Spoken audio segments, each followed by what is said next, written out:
చంద్రబాబు తన సహజ శైలికి భిన్నంగా సాగుతున్నారు. గడిచిన కొంతకాలంగా ఆయన ప్రజావేదిక పేరుతో చాలా సాదాసీదాగా సభలు నిర్వహిస్తున్నారు. సామాన్యులతో మమేకమయ్యే ప్రయత్నం చేస్తున్నారు.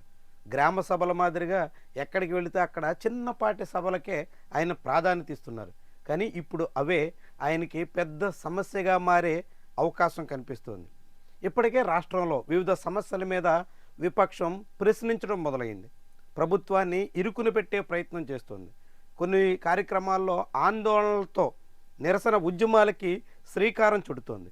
విపక్షం ఒకవైపు రోడ్డెక్కి ఆందోళనకు పూనుకుంటుండగానే వివిధ సెక్షన్లు కూడా నిరసన కార్యక్రమాలకు దిగుతున్నాయి.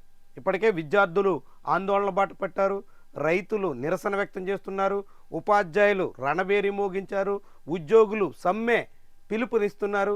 ఇట్లా వివిధ వర్గాల్లో అసహనం, అసంతృప్తి, ఆగ్రహం బహిర్గతం అవుతోంది. సరిగ్గా ఇదే సమయంలో ఇప్పుడు చంద్రబాబు నిర్వహిస్తున్నటువంటి సభల్లో సామాన్యులు ప్రశ్నించే ధోరణి కూడా మొదలవుతుంది. ఇన్నాళ్లుగా ప్రభుత్వం అధికారంలోకి వచ్చి తొలి 6 నెలలు ఏదోటి చేస్తుందని, తొలి ఏడాది కాలం పాటు ఏదో ఒకటి చెయ్యకపోతుందని, ఏడాదిన్నర పాటు ఎంతో కొంత జరుగుతోంది కదా అని ఆశించినటువంటి జనాలకి ఇప్పుడు నైరాశ్యం అలముకుంటున్నట్టు కనిపిస్తోంది. ప్రజల్లో అసంతృప్తి మొదలవుతున్నట్టు భావించాల్సి ఉంటుంది. తాజాగా చంద్రబాబు నాయుడు విజయనగరం జిల్లా దత్తిలో నిర్వహించిన ప్రజావేదిక సభ అందుకు తార్కాణంగా కనిపిస్తోంది. పక్కన నిలబడుకో, ఆ పక్కన పెట్టి నిలబెట్టండి, ఆ పక్కన నిలబెట్టండి. మీకే ఎప్పుడు కూడా మారుగా చేయకూడదమ్మా. ఎవరైనా ఉంటే ఈ పక్క వచ్చి నిలబడుకుంటే నేను తీసుకుంటాను. మీరేదో నా అటెన్షన్ తేవాలని మీటింగ్లో అడ్డం పడితే దానివల్ల మీకే నష్టం. పక్కకు రండి, నిలబడుకోండి, మీ సమస్య చెప్పండి. పోలీస్ వాళ్ళందరినీ ఫెసిలిటేట్ చేయండి. మీరు కూడా గొడవ కాకుండా వాళ్ళ సమస్యను అర్థం చేసుకొని వాళ్ళని నాకు కల్పించే బాధ్యత తీసుకోండి మీరు. అంతేగాని మీరు లేని చెప్పింది కిన్నావా చెప్పి ఇక్కడ రావా అంటే పక్కన నిలబడుకోవాలంటే కుండల పాలల్లో విషయం వేస్తే ఏముంటుంది? నీ ఒక్కడి కోసం నేను వచ్చింది ఇక్కడికి, ఇంతమంది కోసం వచ్చా. అడిగింది గొంతెమ్మ కోరిక కాకపోతే నిజమైన సమస్య ఉంటే నీ సహకారం చేయడానికి అందరికంటే ముందు నేను ఉంటానని మీకు అందరికీ హామీ ఇస్తున్నా. ప్రతి నెల పింఛన్ల పంపిణీ పేరుతో చంద్రబాబు ఏదో గ్రామానికి వెళ్ళడం, కొన్ని కుటుంబాలను కలవడం, ఎంపిక చేసినటువంటి వాళ్ళతో ప్రత్యేకంగా మాట్లాడడం, ఆ తర్వాత అదే గ్రామంలో ఒక ప్రజావేదిక సభ నిర్వహించడం ఆనవాయితీగా వస్తుంది. గడిచిన 16 నెలలుగా ఆయన దీన్ని పాటిస్తూ వస్తున్నారు. ఇలాంటి తరుణంలోనే అక్టోబర్ 1వ తారీఖున విజయనగరం జిల్లా గజపతి నగరం అసెంబ్లీ నియోజకవర్గంలోని దత్తిలో నిర్వహించిన సభలో ఆయన్ని ప్రజలు కొంత అసహనానికి గురి చేశారు. ప్రశ్నల పర్వం సంధించారు. నేరుగా చంద్రబాబు నాయుడు మీద ప్రశ్నలు రావడంతో ఆయన ఏం చేయాలో పాలుపోయినటువంటి స్థితిలో కొంత చికాకు కూడా పడ్డారు.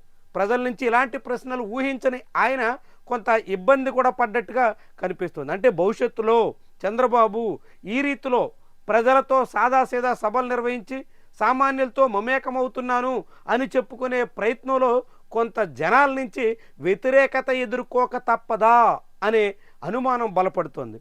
ఈ నెల కాకపోతే వచ్చే నెల, ఆ తర్వాత నెల అన్నట్టుగా ఇన్నాళ్లుగా ఎదురు చూసిన జనాల్లో ఇప్పుడు సమస్యలు పరిష్కారం కావడం లేదు అనే అసంతృప్తి పేరుకుపోతున్నట్టుగా కనిపిస్తుంది. ఆ అసంతృప్తితోనే నేరుగా ముఖ్యమంత్రిని ప్రశ్నించే వరకు వెళుతోంది. గ్రామ సభల్లో ప్రజావేదిక పేరుతో నిర్వహిస్తున్నటువంటి కార్యక్రమంలో ముఖ్యమంత్రికే ప్రశ్నలు సంధించడంతో ఆయన కూడా సతమతమయ్యే పరిస్థితి వస్తుంది. ఇప్పుడు క్రమంగా మొదలైనటువంటి ఈ వేడి మరింత రాజుకునే ప్రమాదం కూడా ఉంటుంది. నేరుగా చంద్రబాబుని ఒక సమూహంగా ప్రశ్నిస్తే ఆయన కూడా ఉక్కిరిబిక్కిరయ్యే పరిస్థితి దాపురిస్తుంది. మరి ఇలాంటి పరిస్థితి రాకుండా ఇప్పుడు చంద్రబాబు ఏ రీతిని వ్యవహరిస్తారు అన్నది చాలా ముఖ్యమైనటువంటి అంశం. వాస్తవానికి ముఖ్యమంత్రి నిర్వహించే ప్రజావేదిక సభల్లో ఆయా గ్రామాల్లో ఉన్నటువంటి విపక్ష నేతల్ని ఇప్పటికే దూరం పెడతారు. ఇప్పుడు కేవలం ఒక సామాన్య ప్రజలు లేదంటే తెలుగుదేశం పార్టీ అనుకూలులతోనే కార్యక్రమాలు నిర్వహిస్తూ ఉంటారు.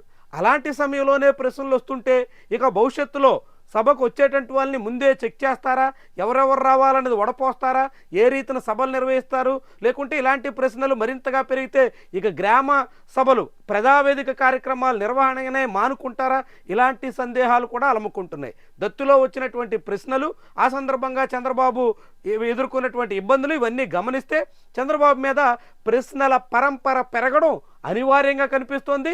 దాన్ని ఆయన ఎలా ఎదుర్కొంటారు అన్నది చాలా ముఖ్యమైనటువంటి అంశంగా మారబోతుంది. ఇప్పటి వరకు ప్రజల్లో ఉన్నాను అని చెప్పుకోవడానికి ఆయన చేసినటువంటి ప్రయత్నం ఇకపై ఎలా సాగబోతుంది అన్నది చాలా చాలా కీలకమైనటువంటి విషయంగా భావించాల్సి ఉంటుంది.